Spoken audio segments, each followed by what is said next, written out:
नवरत्न के शिवलिंग अलग अलग चीजें देते हैं। 9 रत्न क्या क्या होते हैं ये सबको पता भी नहीं होगा।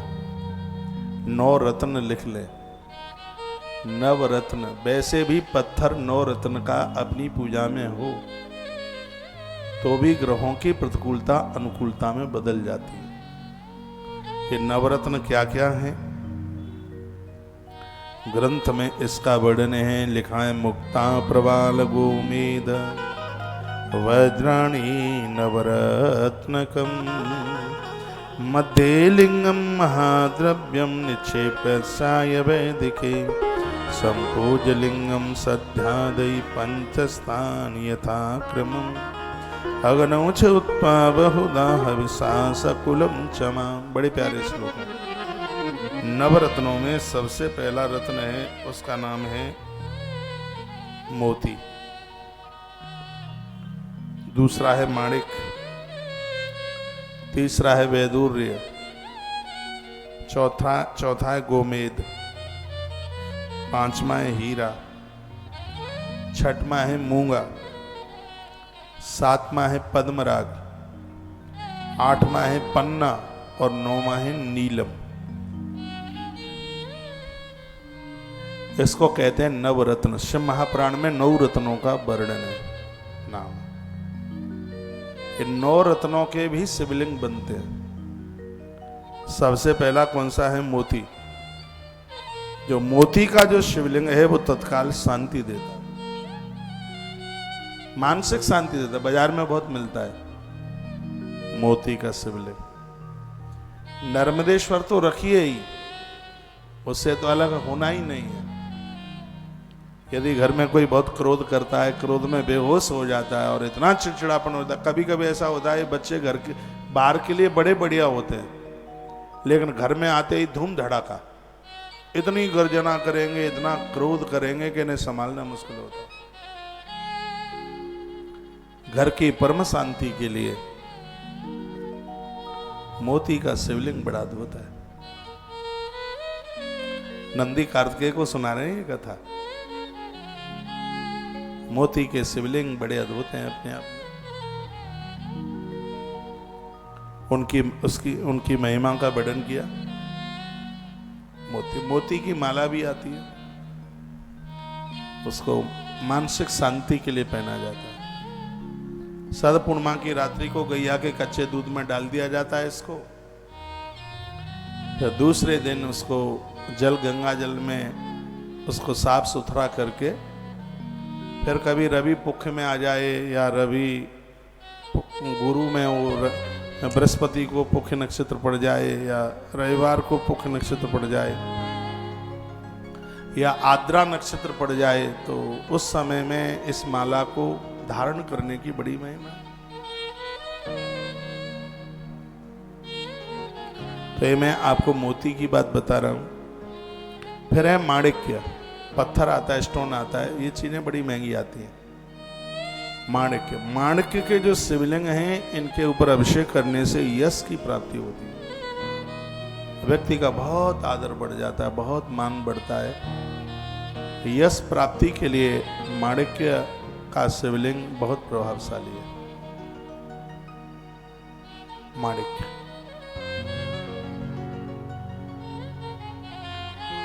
बड़ी लंबाई, बड़ी इसका प्रभाव है। उसके बाद में है एक वैदूर्य, नवरत्न में से वैदूर्य।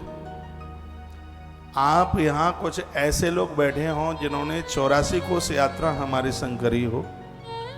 व्रत 84 कोस यात्रा आपने की है, तो यदि आपने दर्शन किए हों तो हम चौथे दिन केदारनाथ बद्रीनाथ के जब दर्शन करने के लिए निकलते हैं तो रास्ते में एक जगह पड़ती है डीग।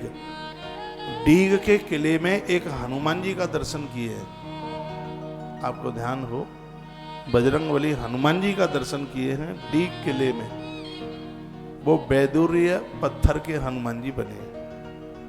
पूरा का पूरा वो हनुमान का विग्रह, हनुमान जी का विग्रह वैदूर्य का है। बहुत महंगा स्टोन आता है ये। पूरी की पूरी बड़ी प्रतिमा बनी है। किसने दर्शन किए डीग वाले किले के? 84 कोस यात्रा में ही।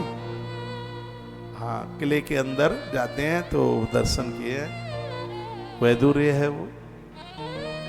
इसमें वर्णन है कि जो वैदुर्य के शंकर जी को पूजता है, वैदुर्य के शंकर जी, इनकी पूजा करने से, लिंगार्चन करने से व्यक्ति की बहुत लंबी आयु हो जाती है।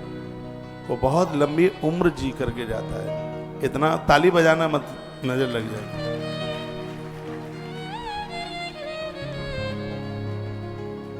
तो हम 84 कोस यात्रा में ऐसी ऐसी जगहों का दर्शन कराते हैं जहां कोई लेके ही नहीं जाता। वो हनुमान जी किले में बैठे हैं और खड़े हैं किले में। वो वैदुर्य स्टोन के हैं, बहुत पुराने, हजारों साल पुरानी प्रतिमा है वो। तो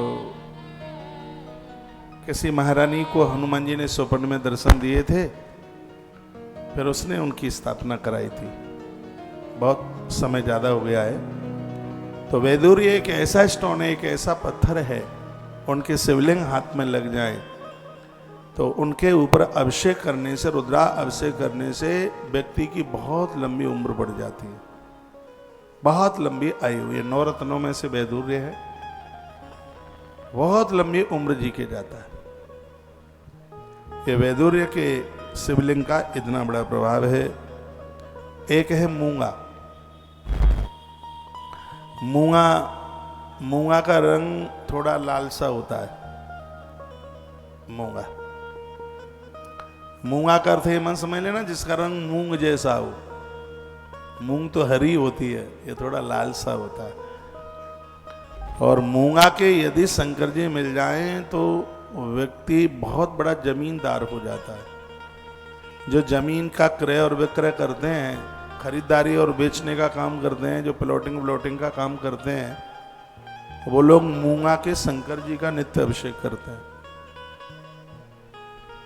हर चीज की एक अपनी आप में बड़ी महिमा है। और ऐसे भगवान शंकर हैं विविध धातु में, जिनका प्रभाव अपना अलग हो जाता है। जैसे एक ही व्यक्ति किसी का मामा बन जाता है तो उसका वहां प्रभाव अलग होता है। एक ही व्यक्ति किसी का, क्या बोल दूंगा, पत्नी के भाई को क्या बोलते हैं? पत्नी के भाई को क्या बोलते हैं? हाँ, जब वो बन जाए तब उसका अपना प्रभाव एक अलग होता है। कभी फूफा बन जाए, मौसा बन जाए। भगवान शंकर भी जब विविध धातुओं में अपने आप को बदल लेते हैं तब उनका अपना एक अलग प्रभाव हो जाता है। भगवान शिव शंकर जी की जो पिंडी है वह जब मूंगा की होती है तो वह जमीन का बहुत बड़ा मालिक बना देती है। जमीन के क्रय विक्रय में बड़ा प्रभावशाली है मूंगा के शिवलिंग। मानसिक शांति के लिए मोती, यश के लिए माणिक्य, लंबी उम्र के लिए वैदुर्य, और आदमी कभी झूठ नहीं बोलेगा। वाणी संयम हो जाएगी, संयमित हो जाएगी, और अपनी वाणी से जो कह देगा वह सच हो जाएगा। एक ऐसा पत्थर है जिसका नाम है गोमेद। गोमेद के शंकर जी मिल जाएं और उसके ऊपर यदि महारुद्राभिषेक किया जावे तो व्यक्ति की वाणी सिद्ध हो जाएगी। मेरा विद्यार्थी काल था और मैं मोती झील की तरफ दावानल कुंड पर रहता। वहां एक मंदिर है, जेके मंदिर। जेके मंदिर है ये, हाँ, उड़िया बाबा आश्रम से इधर है। तो वहां पर सामने, जेके मंदिर के ठीक सामने एक कोई पंडित जी रहते थे किराए से, और उन दिनों में वो अनुष्ठान कर रहे थे। मैंने पहली बार उनके पास में गोमेद के शंकर जी देखे। मेरे जीवन में मुझे बहुत लोग मिले हैं, लेकिन उस आदमी की वाणी इतनी सिद्ध थी, मैंने अपने जीवन काल में ऐसा सिद्ध पुरुष नहीं देखा। बिल्कुल उड़िया बाबा आश्रम और जेके मंदिर के उनके पास में ये बैदुर्य के, ये गोमेद के शंकर जी थे और वो अनुष्ठान कर रहे थे। वो 16 घंटा अभिषेक में बैठते थे। मैंने अपनी आंखों से देखा। मैंने उन्हें पूछा भी कि आप जो कहते हैं वो सत्य कैसे हो जाता है। वो कुछ प्रवचन कर रहे थे तो ऐसे भीड़ बैठी हुई थी, वो एक स्त्री को बहुत देर तक देखते रहे। वो ऐसे महापुरुष का मैंने दर्शन किया, बहुत देर तक वो देखते रहे। लोगों को आश्चर्य हो रहा था। एक व्यक्ति खड़े होकर के परिसर में कहता है कि आप इस स्त्री को इतनी देर से क्यों देख रहे हो, तुम्हें 20 मिनट हो गए। पहले तो वो कुछ नहीं बोले, लेकिन जब बार बार बोला गया तो कहने लगे कि छठी करा पर इसके पति का एक्सीडेंट हो गया है और वो समाप्त हो गया। मुझे दुख हो रहा है कि अभी इसकी उम्र 27 साल की है और ऐसी छोटी उम्र में इसकी मांग का सिंदूर उड़ गया है और इसलिए मैं इसको देख रहा था। पता नहीं क्या ईश्वर तेरी लीला है, इस बेचारी को कितना कष्ट दे दिया। और पता लगाया तो उन्होंने जो बोला वही सही था। उसके पति का एक्सीडेंट हो गया, वो खत्म हो गया। तो इन आराधना में, साधना में तो व्यक्ति इतना सिद्ध हो जाता है, उसे तीनों कालों का पता लग जाता है। और इसमें भगवान शिव की साधना बहुत आगे है। तो वाणी से जो कुछ कह दिया जाए वो पूरा हो जाए, उसमें गोमेद के जो शंकर हैं, इससे व्यक्ति वाणी भूषण बन जाता है। और उसके तत्पश्चात में है एक है शंकर हीरा। अंग्रेजी में आप क्या बोलते हैं उन्हें, डायमंड। हीरे, हीरे के शंकर जी ये बहुत अतुल संपत्ति देने वाले। हीरा स्टोन का भगवान शंकर मिल जाए तो ये बहुत संपत्ति देने वाले। एक है पद्मराग, ये शिवलिंग मिल जावे तो ये ज्ञान को देने वाले,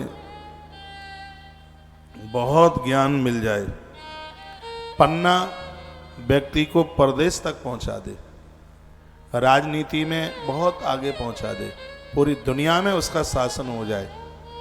पन्ना के शंकर जी जो राजनीति से जुड़े हुए जो लोग हैं, वो पन्ना स्टोन के शंकर जी बना करके उनका अभिषेक करते हैं।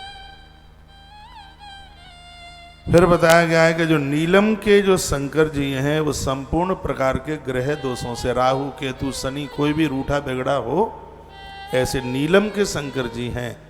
शिवलिंग हैं नीलम पत्थर के, उनके ऊपर अभिषेक करने से ग्रहों की प्रतिकूलता अनुकूलता में बदल जाती है। ये नीलम के शंकर जी का इतना बड़ा प्रभाव है। तांबे के शंकर जी वंश वृद्धि बढ़ाते हैं। मक्खन के भी शंकर जी बनते हैं, ये बच्चों के विवाह में मक्खन। और घर में जो कलह है पति पत्नी में आपस में बनती नहीं है, तो मिट्टी में थोड़ा मक्खन डाल करके फिर मिट्टी को गूंथा जाता है, फिर उसकी पार्थिव पूजा की जाती है, जिससे पति पत्नी में अनबन है, पत्नी रूठी हुई पियर में बैठी है, ये सब समाधान हो जाते हैं। ये मक्खन के शंकर जी का यह इतना बड़ा प्रभाव है। एक बार जयकारा लगाइए, बोलो भक्तवत्सल भगवान की जय, हनुमान जी महाराज की। कितना बड़ा प्रभाव है। और उसके तत्पश्चात बड़ी अच्छी बात कही है, जो बाण लिंग है वो दुनिया की वस्तु देता है और उसके साथ साथ में भगवान का दर्शन करा देता है, वो नर्मदेश्वर है बाण लिंग। जो ये बात मैंने आपको बताई है, संसार की चीजें ही आपको दे पाएंगे। जब ये मैं आपको बता रहा था तो आपके मन में बात जरूर आ रही होगी कि वैदुर्य के शंकर जी हमें मिल जाते, गोमेद के हमें मिल जाते, पन्ना के हमें मिल जाते, मोती के हमें मिल जाते। जब मैं यहाँ से बता रहा हूँ तो जरूर आपके मन में बात आई होगी कि जो ये बताए जा रहे हैं ये हमारे पास होते तो मैं उज्जैन की इस धर्मपीठ से निवेदन कर रहा हूँ, जो जो मैंने आपको बताए हैं ये एक एक चीज आपको देंगे। कोई तो आपको राजनीति दे देगा, कोई आपको पत्नी दे देगा, कोई आपको और संसार की चीजें दे देगा, कोई आपको लंबी आयु दे देगा, कोई आपकी वाणी को सिद्ध कर देगा, कोई आपको संपत्ति दे देगा, मूंगा का शिवलिंग है आपको जमीन दे देगा। लेकिन ऐसे नर्मदेश्वर हैं जो आपको भगवान दे देंगे, परमात्मा को दे देंगे। ऐसे नर्मदेश्वर हैं जो आपको इष्ट से मिला देंगे। आप कभी मेरे मंदिर में आए हों, मैं 101 नंबर में रुका हूं इधर। मेरे मंदिर में नर्मदेश्वर है। इतनी कथाएं कहता हूं, मेरे तो मन में आई नहीं है कि मूंगा के शंकर जी ले आऊं, सो बहुत ज्यादा जमीन आ जाएगी। मैंने तो सोचा नहीं है कि मैं बैदुर्य के ले आऊं जिससे बहुत लंबी आयु जी लूंगा। मैंने तो सोचा नहीं है गोमेद के ले आऊं जिससे मेरी वाणी सिद्ध हो जाएगी, जो कह दूंगा वही हो जाएगा। इन सब चीजों में तो एक एक चीज मिलेगी, लेकिन भगवान नर्मदेश्वर को पूज लोगे तो धरती का सुख और उधर मुक्ति का आनंद उन्हें प्राप्त हो जाएगा। भगवान मिलेंगे, उन्हें ईश्वर का साक्षात्कार हो जाएगा। मैं बहुत आनंद के साथ कह रहा हूं, जो भगवान नर्मदेश्वर की पूजा और अभिषेक करते हैं उन्हें उनके इष्ट का दर्शन हो जाता है, पक्का हो जाता है, इसी जन्म में हो जाता है। किसी न किसी रूप से भगवान अपने भगत के सामने आकर के सन्मुख आकर के प्रकट हो जाता है। यह भगवान नर्मदेश्वर में ये विशेषता है। और जितनी भी पिंडियां बताई गई हैं उनके ऊपर चढ़ा हुआ प्रसाद लेने का अधिकार सबको नहीं है। जो शंकर जी का मंत्र जपता है उसको अधिकार है, लेकिन जो नर्मदेश्वर के ऊपर नीचे ऊपर जहां भी कहीं प्रसाद चढ़ा है वो साधक को लेने का पूरा अधिकार है उसको। अब के बार तो आपने इतनी ताली बजा दी है कि इंदौर में हल्ला हो गया कि ताली इतनी कहां से आ रही है। इसलिए आप सबके घर में भगवान नर्मदेश्वर को बिठाइए, चांदी की जलेरी बनवाइए, उसमें पिंडी रखिए, अंगूठे के बराबर रखें पिंडी, और नित्य 1 लोटा पानी मांगते हैं वो, बस जलधारा से वह प्रिया।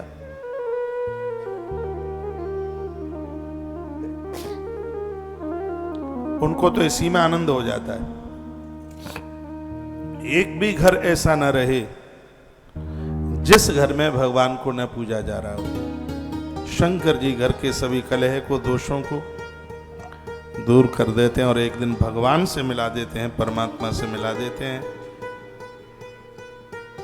यह प्रभाव है भगवान शंकर का। लिखा है, लिंग सपीठम निक्षिप्य नित्तलेपेन बंदये लिंगम तत्र प्रतिष्ठाय लिंगम पीठेन योजयेत्।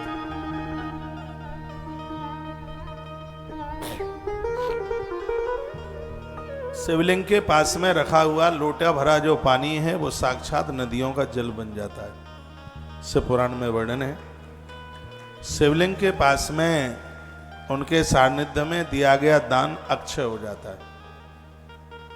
शिवलिंग के पास बैठ करके जो भी कुछ बोला जाए वो सत्य हो जाता है। इसलिए मैं व्यासपीठ पर भी शिवलिंग रख करके बैठता हूं। इस मंदिर में इधर हनुमान जी बैठे हैं, इधर सुखदेव जी बैठे हैं, इधर श्री गजानंद जी बैठे हैं, और ये बीच में भगवान महादेव बैठे हैं। शिवलिंग, शिवलिंग के सानिध्य में, मैं तो हर समय शिवलिंग के सानिध्य में ही रहता हूं। तो शिवलिंग के सानिध्य में जो भी जब तब पूजा पाठ किया जाए, दान पुण्य किया जाए, वो सब अक्षय हो जाता है। अक्षय का मतलब है न क्षयति, जो कभी फिर घटता नहीं है, बढ़ता ही जाता है, वो हो जाता है। इतना ध्यान रखना, शिवलिंग के सानिध्य में यदि कोई अपराध हो गया वो वज्र की तरह हो जाता है, वो काटने से नहीं कटता, यह भी ध्यान रखना। शिवलिंग के सानिध्य में किया गया हर सत्कर्म अपने आप में अनंत गुना हो जाता है, बहुत ज्यादा उसका प्रभाव हो जाता है।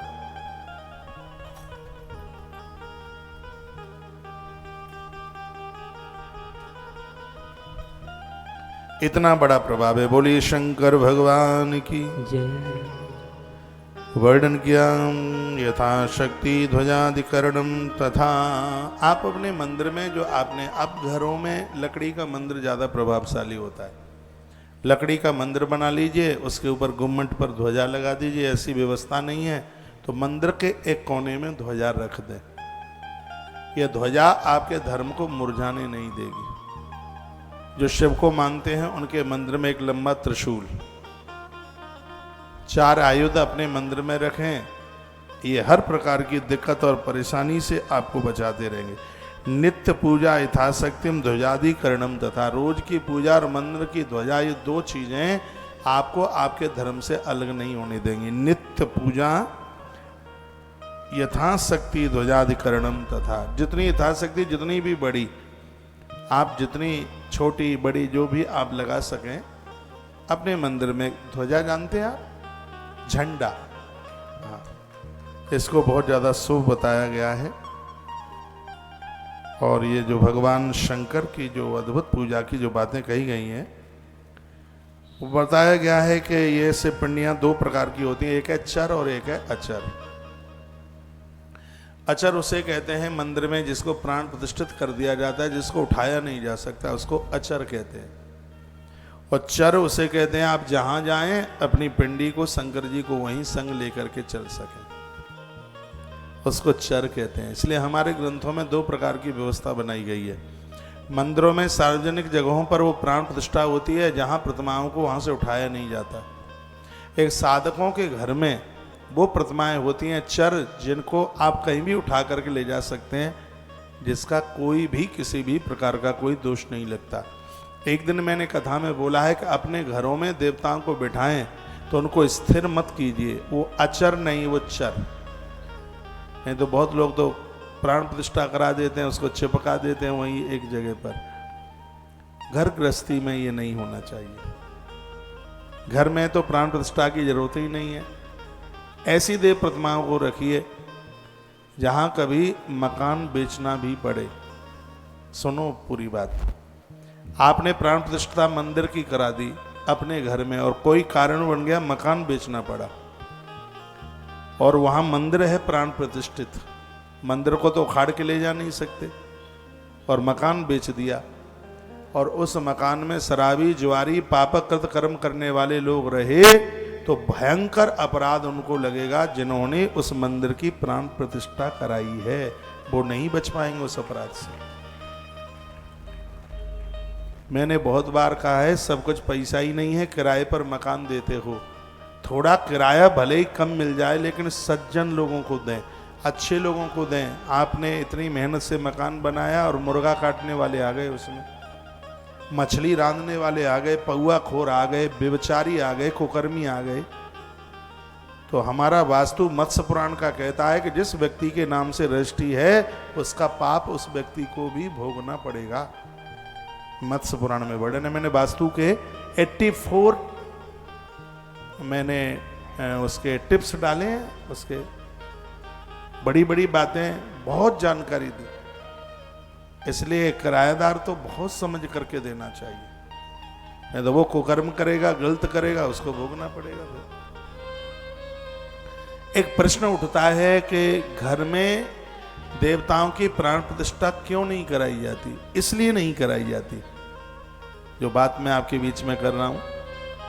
कभी आपको छोटा मकान है, बड़ा लेने का मन करता है और वो आपको बेचना है, तो फिर आप क्या करेंगे? मंदिर तो नहीं उखाड़ सकते। और ऐसे लोगों को आपने दे दिया, चलो ठीक है, वो देखने में तो ठीक लग रहा है, उसकी औलाद, उसकी संतान कैसे होगी? और बाई चांस उन्होंने पूजा नहीं की तो फिर ये ज्यादा प्राण प्रतिष्ठित मंदिर महात्माओं के आश्रमों में, तीर्थों में इसलिए बनाए जाते हैं क्योंकि उनकी पूजा होती रहे। प्राण प्रतिष्ठित जो मंदिर हैं वो पूजा चाहते हैं, उनमें प्राण डाले जाते हैं। प्राण प्रतिष्ठा साधना का एक बहुत बड़ा रूप है। इसलिए ये मैं आपको डरा नहीं रहा हूं, मंदिर हर जगह नहीं बनाए जाते, जहां वो चल सकें, जहां उनका पूजा पाठ होता रहे। इसलिए कभी निजी मंदिर बनाने की बात के लिए नहीं कहा जाता। चलो आप तो कर रहे हैं, वंश में कौन सी कैसी औलाद आएगी? क्या वो उस मंदिर को संभाल पाएगी? इसलिए आप सार्वजनिक जगह पे कई मंदिर बन रहे हैं, उसमें सहयोग कर दीजिए। जरूरी थोड़ी है कि हनुमान जी का मंदिर आप खुद ही बनाए। आप घर गृहस्थी वाले आदमी हैं, कोई बाबा जी लोग, महात्मा लोग बनाए, अच्छी बात है। आपने कहा नहीं, हमारे पास तो नोटों की कोई कमी नहीं, हम तो हनुमान का मंदिर बना के ही रहेंगे। अब तुमने अमर बूटी तो पी नहीं ली है कि 1000 साल तक यहीं रहोगे, बिस्तर गोल तो सबका ही होना है। मंदिर तो बना दिया हनुमान जी का, क्या उसकी सेवा चलती रहेगी बाद में? ये सोचना है, ये देखना है।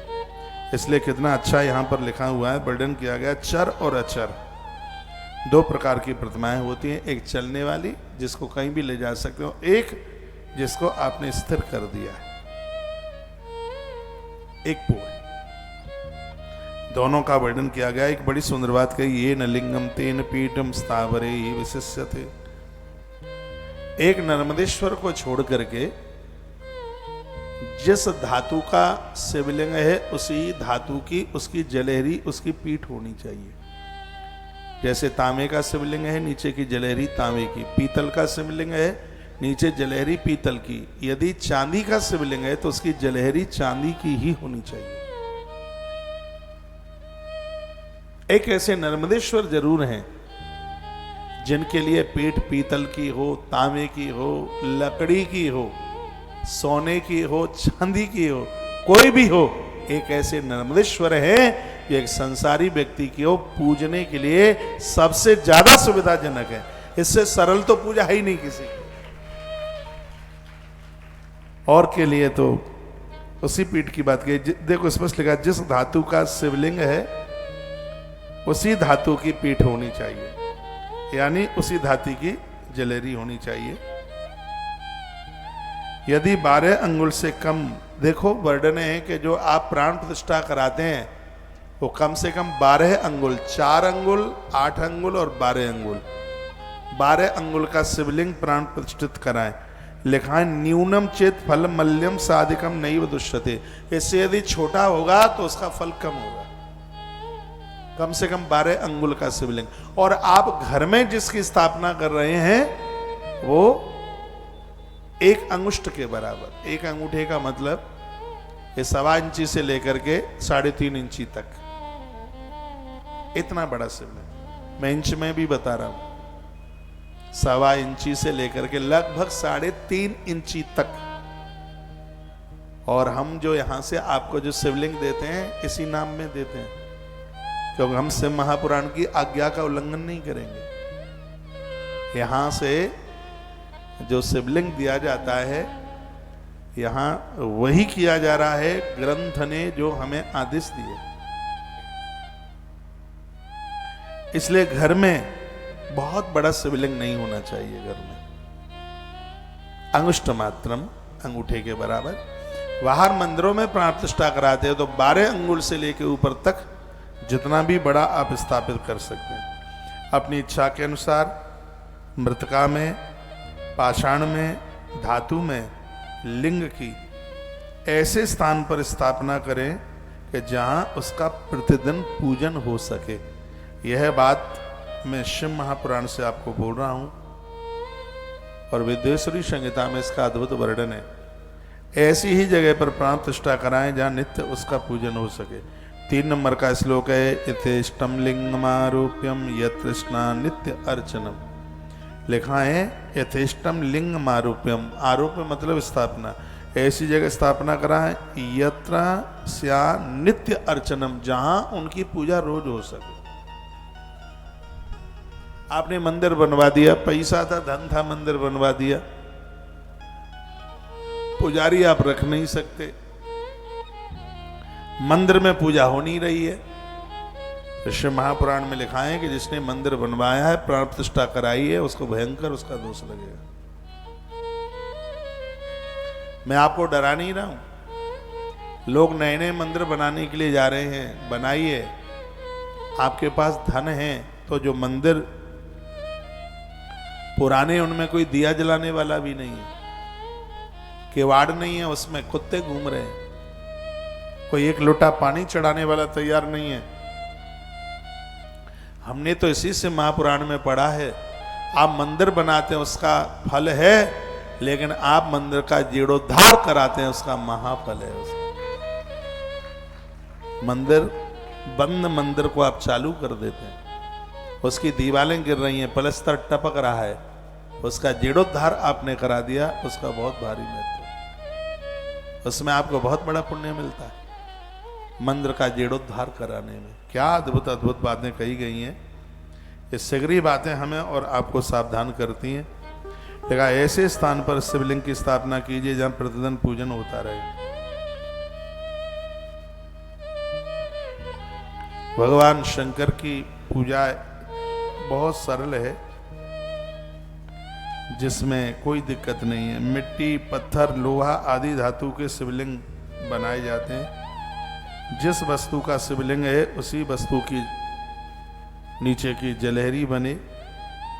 ये भी कहा, लिंग की ऊंचाई रचयिता की अंगुली के 12 अंगुल कम से कम होनी चाहिए। उसको उत्तम शिवलिंग के नाम से जाना जाता है। लिंग प्रमाणम कर्तृणाम द्वादशा अंगुलमुत्तमम, स्पष्ट लिखा है श्लोक में। 12 अंगुल की बात बताई गई है।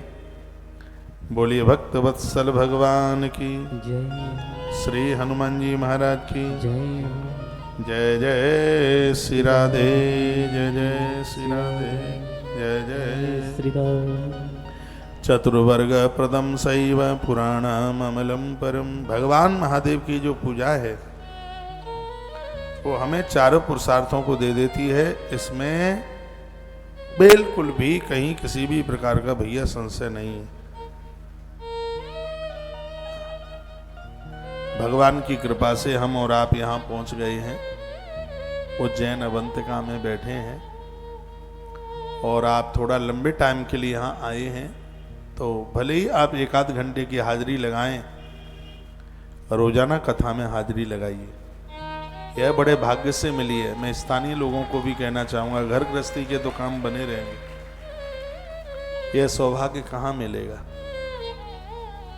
कथा सुने। शिव महापुराण की कथा महागाथा है, अमृत है ये, और ये बड़े भाग्य से है पीने के लिए मिल रहा है। सच तो ये है, कोरोना काल में आपने जो सदकर्म किया है उसका ये परिणाम है कि 2022 के सावन में हम शिव पुराण की कथा सुन रहे हैं।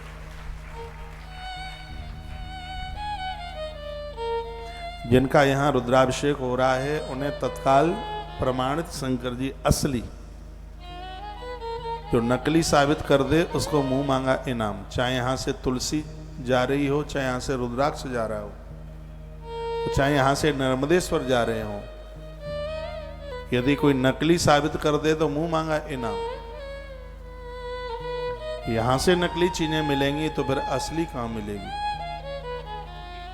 यहां लाखों नहीं करोड़ों करोड़ों रुपया खर्च इन सब चीजों के ऊपर खर्च किए गए हैं। तो नर्मदेश्वर हमने पूरी दुनिया में जहां जहां तक नर्मदेश्वर दिया, पूरी दुनिया में नर्मदेश्वर जहां से प्रकट होता है, जैसे सालराम गंडकी से प्रकट होता है, गंडकी नदी से, और उसी प्रकार से एक विशेष जो नर्मदेश्वर है वो ओमकारेश्वर से ही प्रकट होता है। भगवत कृपा से इन 5-4 सालों में हमने लाखों, कई लाखों शिवलिंग भक्तों के घर पहुंचाए। एक बार में 10-10 हजार शिवलिंग का क्रय किया गया, एक बार में। इस कार्यक्रम के लिए भी बहुत शिवलिंग लिए। अब मैं आपको यह कह दूं कि सब चले आइए और आपको ऐसे ही यहां से पंजीरी की तरह बांट दिया जाएगा शिवलिंग, तो पंजीरी की तरह बांटने में आपको भी महत्व नहीं होगा और यहाँ भी धन बहुत खर्च हो जाएगा। और जिनके अनुष्ठान में अभिषेक चल रहे हैं वो बेचारे रह जाएंगे।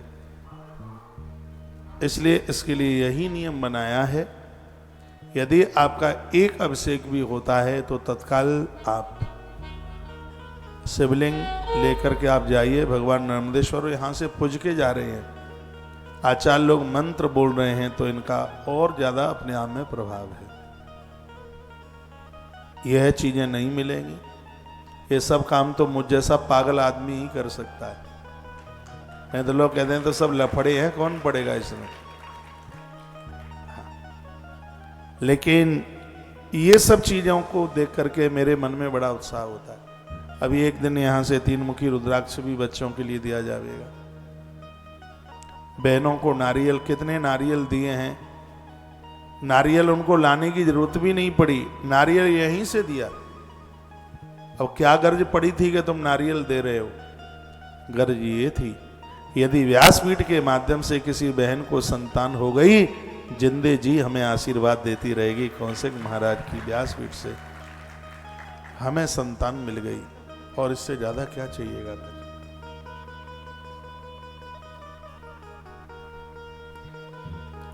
तो आप समय टाइम निकाल करके रोज कथा में, कल बच्चों के लिए रुद्राक्ष है, वो महारुद्राभिषेक है। बच्चों को छुट्टी हो, कल की ना हो तो कल की छुट्टी करा लेना। कल का जो अभिषेक है एक विधिवत रूप से, और आनंद की बात यह है कि उस अभिषेक में हम कनेर के फूल डाल रहे हैं विद्या प्राप्ति के लिए, और वो थोड़ा अद्भुत रूप से एक विशेष ढंग से उस अभिषेक को कराया जा रहा है, जिसमें बच्चों के पास खूब विद्या चल करके आ गई। उनके ही निमित्त एक छोटी सी सहयोग राशि उसकी रखी है 650 रुपया, वो बच्चों के ही लिए। इसलिए तो कल आप यहाँ खुद पहुंचकर बार मुझे सुन पा रहे हैं। रात्रि तक यहाँ अभिषेक होता है, लास्ट अभिषेक में 8:30 बज जाता है रोज। यहाँ बहुत आनंद होता है। अभी से लेकर के कल तक आप नामांकन करा दें, और महाकाल भगवान की धरती से होने वाला यह अद्भुत कार्यक्रम आनंद दे रहा है।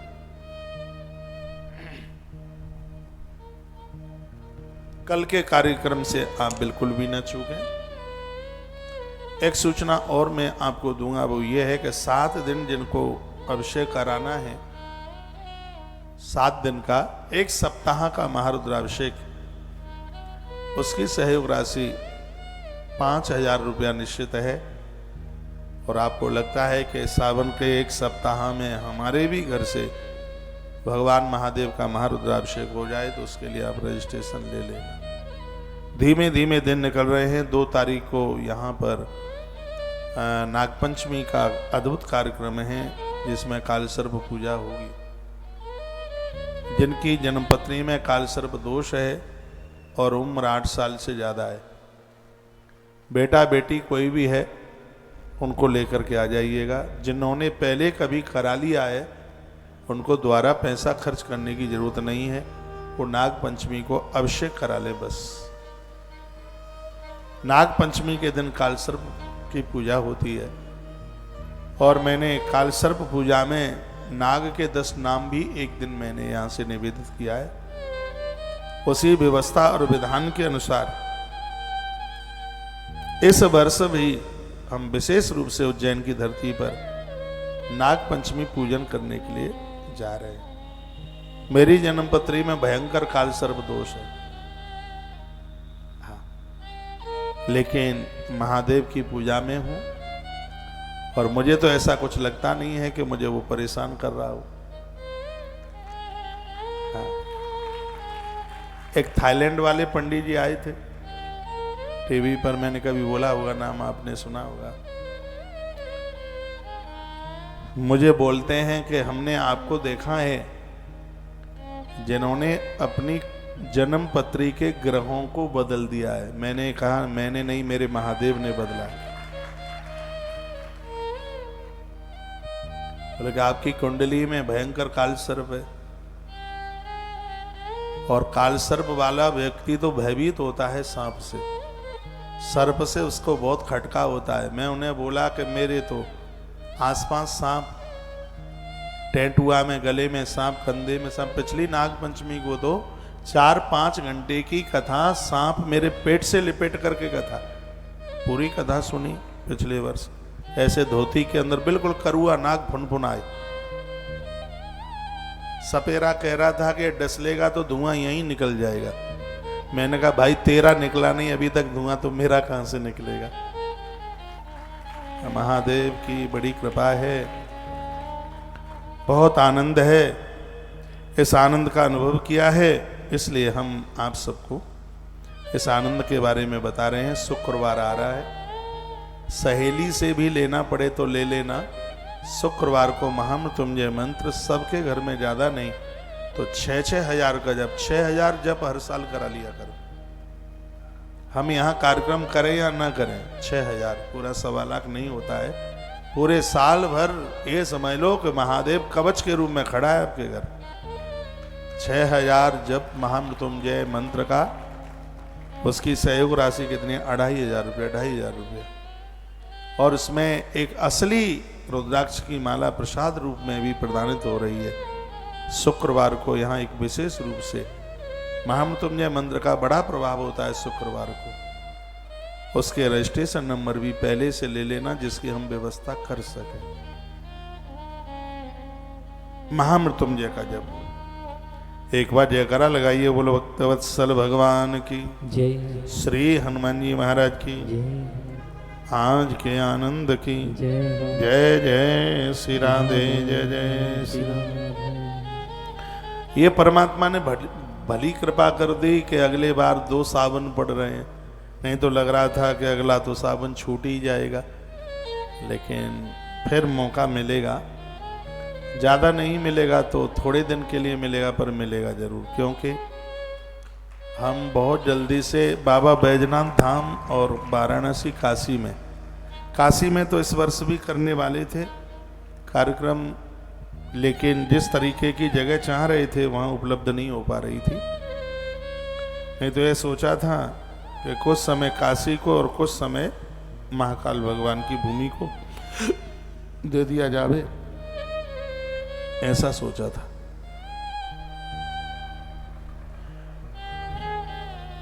आइए 2 पंक्तियां भगवान के चरणों में समर्पित करता हुआ बड़ी अद्भुत कथा की तरफ मैं आपको लेके जा रहा हूं।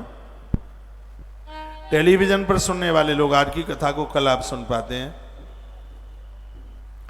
क्योंकि 12 बजे यहाँ कथा शुरू हो पाती है। उससे पहले यहाँ अनुष्ठान पूजा पाठ, यहाँ बहुत काम होते हैं, इसलिए वो संभव नहीं हो पा रहा है। छोटी सी सूचना एक और मैं आपको दे दूं कि 17 तारीख से नासिक में बहुत बड़ा आयोजन है और उसमें जन्माष्टमी पड़ रही है। यदि वहाँ के भक्त लोग हमें सुन पा रहे हैं तो आप अवश्य में पधारिए और 17 अगस्त से होने वाले इस कार्यक्रम का भरपूर आनंद लीजिए। 14 अगस्त को, इसी 14 को, जो आगे अगस्त में 14 अगस्त आ रही है, एक दिन का कार्यक्रम ओमकारेश्वर में मेरी चलती फिरती व्यासपीठ से ही है। उसमें भी बड़ा आनंद आएगा। वहाँ महेश्वर आदि के लोग, इत्यादि के लोग वहाँ सुन पा रहे हो तो आप जरूर पधारिए। और 15 तारीख को भोर में हम मुंबई होंगे और वहाँ पर 1 दिवसीय अपना भारत आप टीवी पर जरूर सुनना। उस दिन का भी प्रवचन हल्ला बोल होगा। सभी आयोजन गौतीर्थ तुलसी तपोवन गौशाला और कामधेनु कैंसर हॉस्पिटल के लिए ये समर्पित हो रहे हैं। तो यह कार्यक्रम इसीलिए समर्पित हो रहे हैं, सब काम जल्दी से हो आ जाए, उसके लिए बड़ी मेहनत की जा रही है। आज देश की एक ऐसी संस्था ये बन चुकी है, विश्व जागरण मानव सेवा संघ चैरिटेबल ट्रस्ट, जहां आप अपना जो भी सहयोग करते हैं वो 100% भगवान के कार्य में ही खर्च होता है। उसके लिए और जगह ही नहीं है कुछ खर्च करने के लिए। इसलिए यहाँ के सेवा कार्यों से आज जरूर जुड़ करके रहिए, अनुष्ठान में, सेवा में। अगले सोमवार के नाम, नागपंचमी के नाम पहले से आप रजिस्ट्रेशन ले लें तो ज़्यादा बढ़िया। एक सूचना और है, एक दिन के प्रमुख यजमान बनने के लिए, जिसमें भंडारे में भी बहुत बड़ा सहयोग हो जाता है, कार्यक्रम के बहुत खर्चे होते हैं जिसमें सहयोग हो जाता है, तो एक दिन के यजमान बनने के लिए भी आप आश्रम के नंबरों पर आप कांटेक्ट कर लें, संपर्क कर लें। अगले मंगलवार को मंगला गौरी पूजा में हरसिद्धि माता का 56 भोग, और उस दिन दुर्गा सप्तशती का पाठ भी है, और उस दिन एक दिव्य मंत्र का जाप भी है। तीनों की सहयोग राशि सिर्फ 1150 रुपया है। आपके ऊपर लोड ना पड़े तो ये भी रजिस्ट्रेशन नंबर पहले से ही ले लेना। और आज तारीख कितनी है? 20 है। 21 तारीख को गुरुवार को तो विद्यार्थियों के लिए महारुद्राभिषेक होने को जा रहा है। छोटी सी सहगुरासी है 650 रुपया, उसमें भी रजिस्ट्रेशन नंबर मिल रहे हैं। आश्रम के नंबरों पर संपर्क करते हुए कृपया रजिस्ट्रेशन नंबर ले लें। आइए 2 पंक्तियां एक भजन के साथ जोड़ करके और इतनी अद्भुत कथा की तरफ हम बढ़ते हैं जिसको सुन करके आनंद हो जाएगा। आप कहेंगे बहुत आनंद आ गया। ऐसी कथा की तरफ हम बढ़ते हैं। आइए चलते हैं। आइए। भोला भंडारी मेरा वो भोला भंडारी, बिगड़ी किस्मत को बनाता है भोला भंडारी मेरा।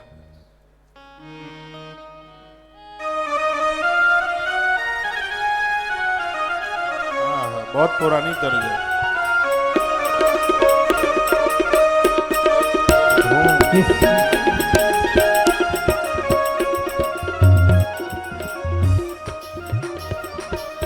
बिगड़ी किस्मत को बनाता भोला भंडारी मेरा, बिगड़ी किस्मत को बनाता भोला भंडारी मेरा, भोला भंडारी मेरा, भोला भंडारी मेरा, भोला भंडारी मेरा, भोला भंडारी मेरा, बिगड़ी किस्मत को बनाता भोला भंडारी मेरा, बिगड़ी किस्मत को बनाता भोला भंडारी मेरा।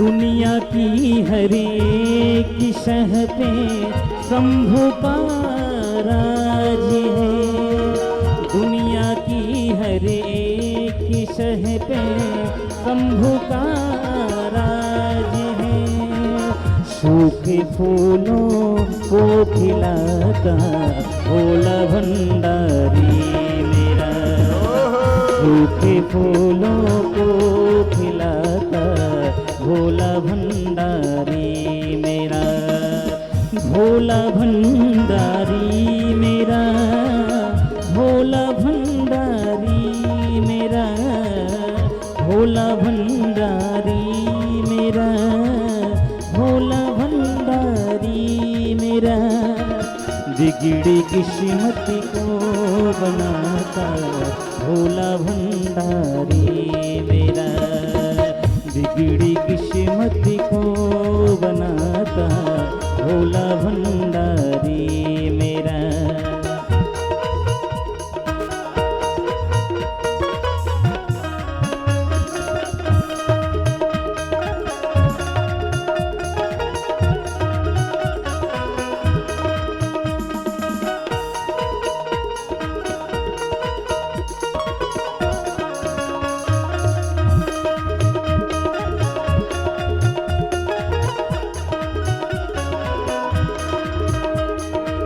कालों का भी काल जिसको पूजिता संसार है, महादेव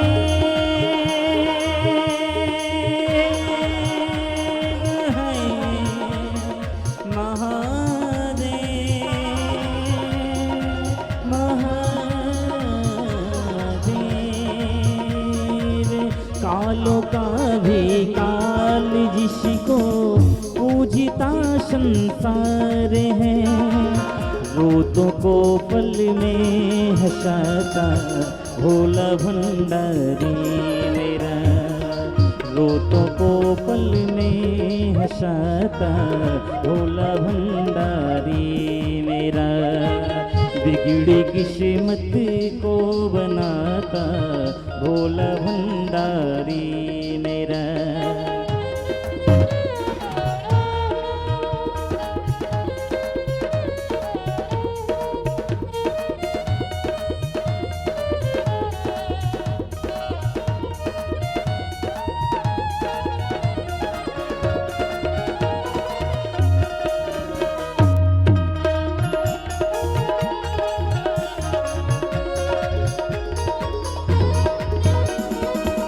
कर में डमरू माथे चंदा, बहती जटा में गंगे हैं। कर में डमरू माथे चंदा, बहती जटा में गंगे हैं। कर चरण कृतम्मा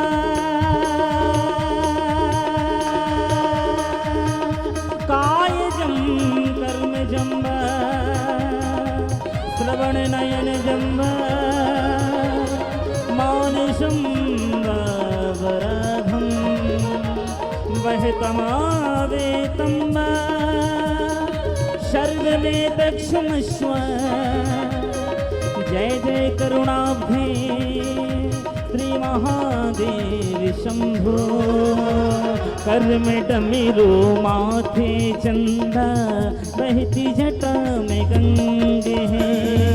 नंदी पे आसन जमाता, नंदी पे आसन जमाता, भोला भंडारी मेरा बिगड़ी किस्मत को बनाता, भोला भंडारी मेरा।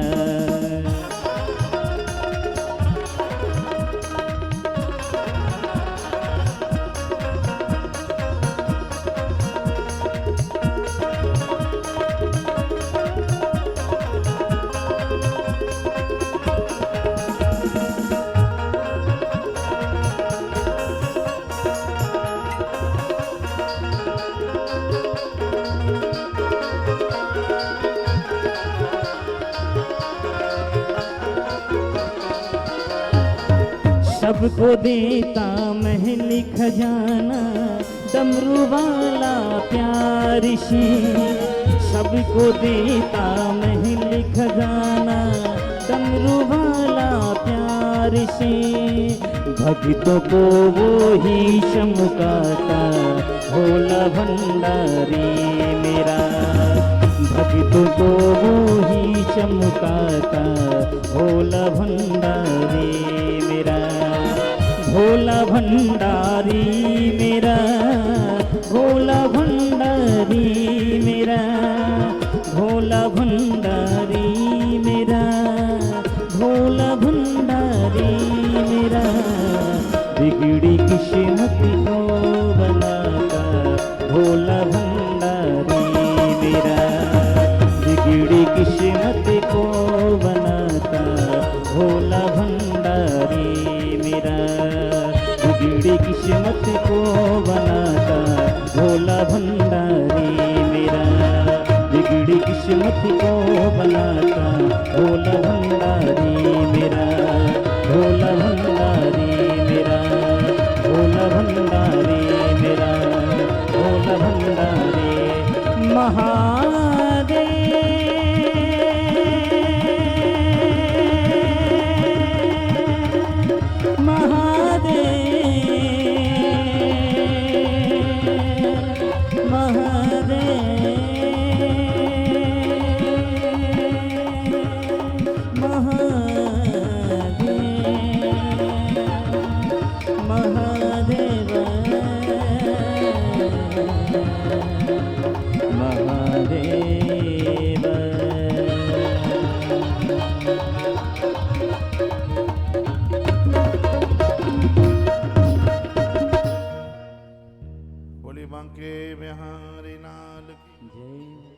श्री हनुमान जी महाराज की आज के आनंद की जय जय श्री राधे, जय जय श्री राधे, जय जय श्री राधे।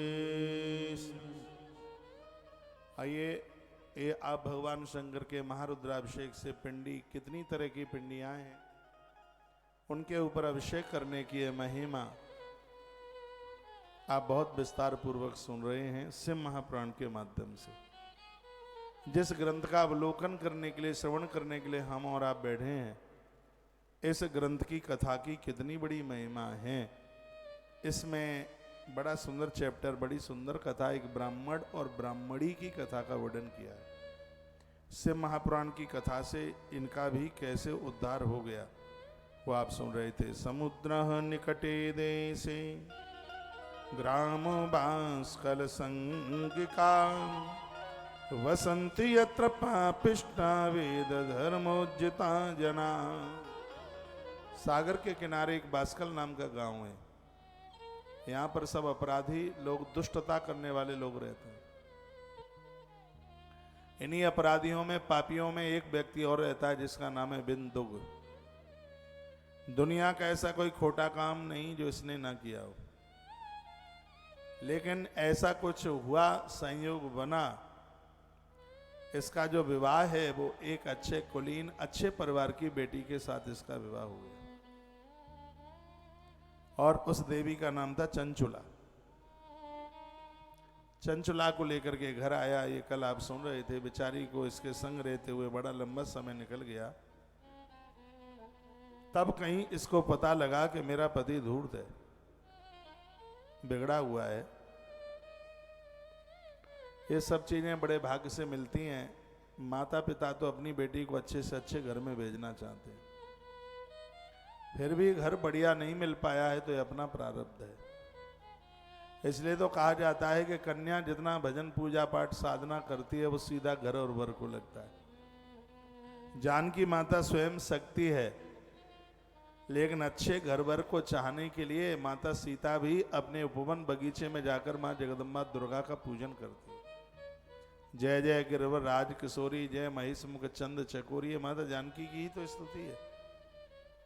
तो वर्णन किया गया है कि अविवाहित जीवन में कुंवारी बेटियां जितना मां भगवती जगदम्बा को मानेंगी, पूजेंगी, उपवास व्रत करेंगी, तो इसका परिणाम यह होगा, उन बेटियों को अच्छे से अच्छा घर और अच्छे से अच्छा वर प्राप्त होगा। कैसा वर मिलेगा? मन जाहि राचहु मिलहि सोबर, सहज सुंदर सांवर। कितनी सुंदर बात कही है।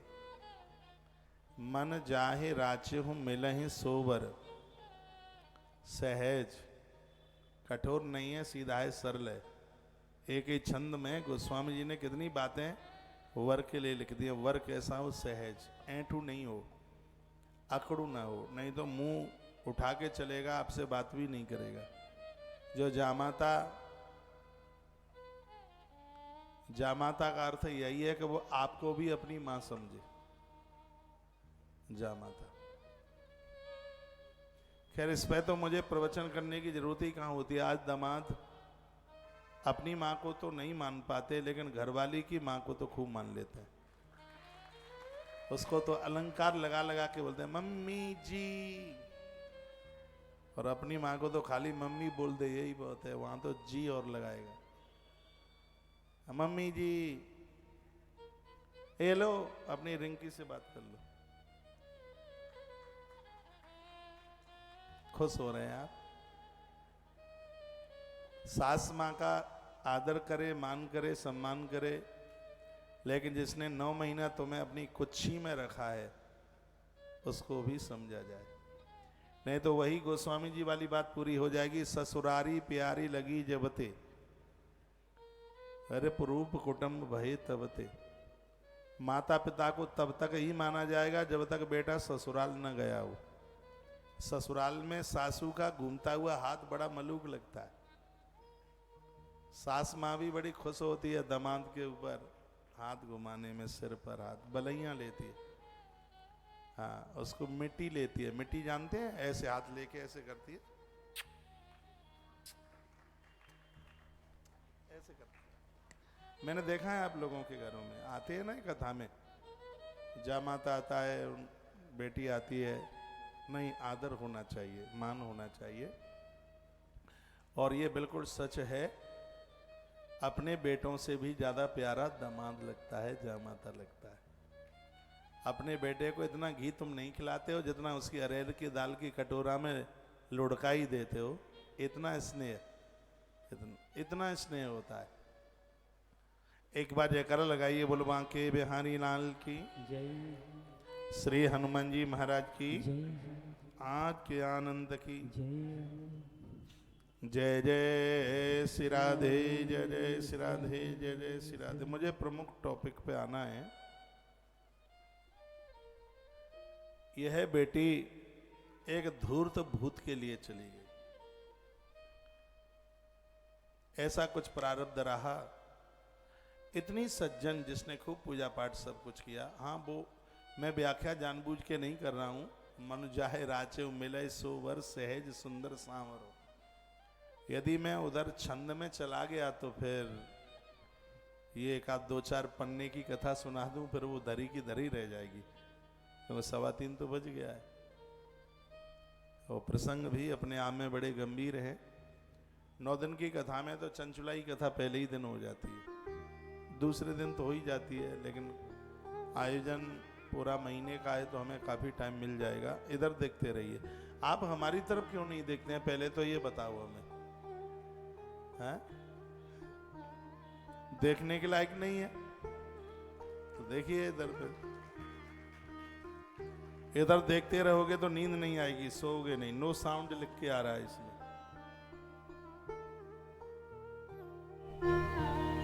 चेक कर लो भाई यूट्यूब पे। तो कल आप सुन रहे थे कि चंचुला ने एक गलत स्त्री का संग किया और उसके द्वारा वह दुराचारणी हो गई। ये वर्णन है। भूखे रह लेना, ना तो गलत लोगों से ऋण मांगना, ना उनका संग करना।